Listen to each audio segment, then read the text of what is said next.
સુરતમાં ભારે વરસાદે તારાજી સર્જી હોય હવે એક અપાર્ટમેન્ટ નમી પડી હોવાની ઘટના સામે આવી છે। સુરતના પર્વતગામ વિસ્તારમાં જર્જરિત થયેલા અપાર્ટમેન્ટ નમી પડતા અફડાતફડીનો માહોલ સર્જાયો હતો। તો ઘટનાની જાણ થતાં જ ફાયર વિભાગ, પોલીસ અને સુરત મહાનગરપાલિકાની ટીમે સ્થળ પર પહોંચી સમગ્ર બિલ્ડિંગને સીલ કરી નાખી છે। સુરતના પર્વતગામ વિસ્તારમાં આવેલા વીર દર્શન અપાર્ટમેન્ટ અચાનક નમતા રહીશોમાં ભારે ગભરાટ ફેલાઈ ગયો હતો, જેને લઈને દર્શન એપાર્ટમેન્ટમાં રહેતા લોકો જીવ બચાવવા માટે પોતાના સામાન છોડીને તાત્કાલિક નીચે દોડી ગયા હતા। ઘટનાની જાણ થતાં ફાયર વિભાગ, પોલીસ તેમજ સુરત મહાનગરપાલિકાની ટીમ સ્થળ પર પહોંચી હતી અને ટીમે સમગ્ર બિલ્ડિંગને ખાલી કરાવી સુરક્ષાના ભાગરૂપે એપાર્ટમેન્ટને સીલ મારી દીધું હતું।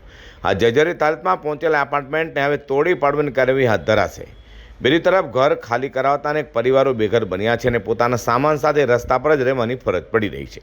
સ્થળ પર પોલીસ અને પાલિકા દ્વારા અસરગ્રસ્ત પરિવારો તેમજ બાળકો માટે પીવાના પાણી સહિત જરૂરી પ્રાથમિક સુવિધાઓની વ્યવસ્થા કરાઈ છે। સમગ્ર વિસ્તારમાં સુરક્ષાને ધ્યાનમાં રાખીને આગળની કાર્યવાહી ચાલુ છે।